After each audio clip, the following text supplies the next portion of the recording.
Tom Porcelli, which inflation series should our listeners and viewers pay attention to? I don't think there's any one. I think that it's good to actually use all the metrics that are out there. So whether it's CPI, headline core, PCE, headline core, I think that they're all, that's how you sort of get this mosaic of what is happening, because they're all constructed slightly different.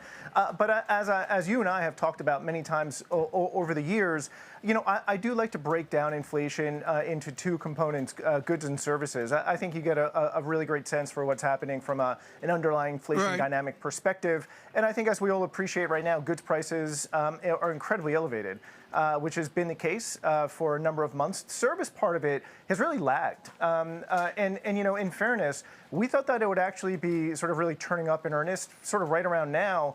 But again, it's not for a host of reasons, not the least of which is, I think Delta really got in the way of seeing this shift. I mean, we had long thought that there would be this goods spending shift or spending away from goods to services. It hasn't really materialized in large part because of Delta. And there's obviously other factors. I mean, I think there are supply constraints even in the service space. But those are the right ways, I think, of thinking about inflation to your bigger question. Is real estate a good or a service? Yeah, so it's going to show up in services, right? So, in fact, it's the single biggest component of services in CPI. And that is one area where, again, we've been talking about this for months and months, that you would see this sort of floor put underneath inflation because of real estate, right? Because of all of the sort of price gains that we've seen that ultimately bleed into rentals. That would put a floor underneath inflation. And look, it's been more or less happening.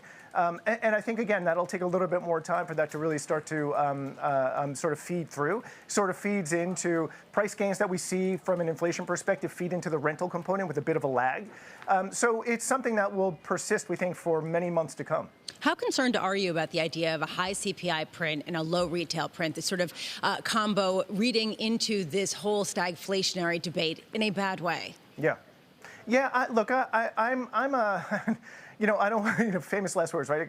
I don't want to just say, I don't want to outright dismiss it, but I sort of do. I mean, like, the stagflation part of this conversation to me is a tricky one. I believe in the flation part of it, right? Because, again, we've been talking about there'll be more persistent inflation than was appreciated. It's the stag part of it that I have a hard time with. The consumer's in such fantastic shape right now. They're sitting on a mountain of cash. You can look at it through the lens of excess saving. You can look at it through the lens of liquid assets. But by really almost any measure, the consumer's looking in really fine shape. So my word of caution is define stagflation more precisely, because if you're just talking about growth going from 6%, which is roughly what we're going to have this year, down to like 3 or 4%, which is what we expect next year, is that really growth stagnating? Well, hold on a second. You're wildly above potential growth. So I have a hard time with that part of it. And that's all fair, right? And you sort of put aside the controversy over the word and how it's being used. And there is this conundrum. You said that the consumers are in such a good place. They have so much money to spend, and yet consumer sentiment has been declining and pretty steadily. And this has raised some concerns of the likes of Danny Blanchflower, who says this is one of the most predictive elements of recession about 18 months before. No one else is really talking about recession, but how much can you really dismiss consumer sentiment, which seems to be on a downward trend? Yeah, so Lisa, what I would suggest is, and you have better access to this than me, look at the Langer confidence measure, right? It actually comes out on your Bloomberg. It's the only place I've ever seen it. I think actually Bloomberg may have sort of been involved with it at one point, but I think they've since pushed it off to this other company, Langer. If you look at, so again, we're talking about inflation measures. I think you can look at different confidence measures too. So if you look at the University of Michigan measure is really going to be more influenced by things like prices. And so that's down much more. Prices are elevated. People are obviously really feeling the pinch of that. If you look at the Conference Board's measure, is sort of hanging in there a bit better. Again, it's also down a bit. There's no question about that. But that's more focused focused on labor. So that's remained a little bit more buoyant. And then you have something like the Langer measure, which has actually done pretty well over the course of the last several weeks and months. So again, it's, which measure of confidence do you really want to look at? I think that they're all sort of telling you a story of, look, there is some caution out there. There's no question about that. I think prices are certainly eroding some element of confidence. I think the consumers' lack of ability to really go out and buy what they want because of lack of inventory, I think that's certainly hurting. But if you think about the labor backdrop, which is ultimately what is one of the key drivers from a confidence perspective, it continues to perform pretty well. The word stagflation, I think, is just a massive distraction right now. Investors and economists, I agree. They're speaking past each other. I agree, Jonathan. Because, Tom, you can easily disprove that it's not stagflation. I think what market participants are looking at, and you know from daily conversations, they're focused on the balance of risks around growth, the balance of risks around inflation. They see upside risk to inflation and downside risk to growth. And, Tom, I guess my question is to you next year, how those balance of risks evolve as the year grows older next year. What are you looking for?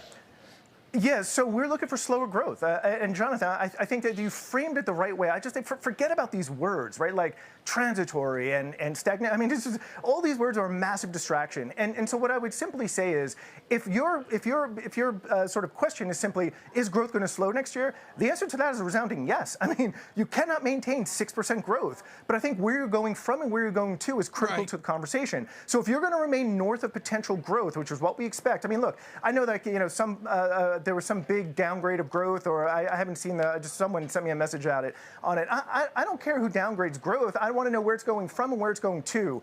Our growth is, we're looking for just about slightly less than 4% growth. I mean, I don't know more to say about that. That is a slowing from what we're witnessing this year. Okay, but what about Tom. next year? Is your vector moved down from 4% to something lower, something your potential GDP? No, we haven't really. Yeah, no, we haven't really moved our numbers all that much. I mean, look, we're always sort of fine-tuning our estimates, but we haven't made some like wholesale adjustment. I mean, these are all tenths or two on either side of what has been our baseline. So no, it's not like we're looking for some, sort of material slowing. And again, I think it's really hard to make the case. Look, you have I'll say it one more time. The consumer's sitting on all that cash. That's great. But I think you have to keep in mind, too, if you look at sort of the state of the consumer balance sheet, it's in pristine shape. So when people go knocking on the door of banks, which they're going to do ultimately, right? Because if you look at the loans to deposits ratio in the United States, it's collapsed. But at some point, people are going to go knocking on those doors, and guess where they're going to, and guess what banks are going to find? People with really, really good balance sheets. Right. So I think that's another leg of the conversation, and I think is being completely missed in all the noise of stagnation and transitory and all this other nonsense that I think do distract. I think Jonathan hit the nail on the head. So, Tom, we are getting a number of analysts coming out, including Goldman Sachs' Jan Hatzius, and downgrading the expectation. And we're hearing increasingly the input data shows that some of the supply chain disruptions have lasted longer. Why has that not materially changed your view? Well, we expected that they would linger for longer. I mean, that's the thing. It's like maybe so. Look, we had a pretty good call on this, I think, for a while now. And so again, it's in our research anywhere you want to read it. I mean, we've been saying that these issues would linger for longer. So we never really had. So we had it built into our numbers. So we never really had to take down our numbers in any material way. I mean, that's as simple as that.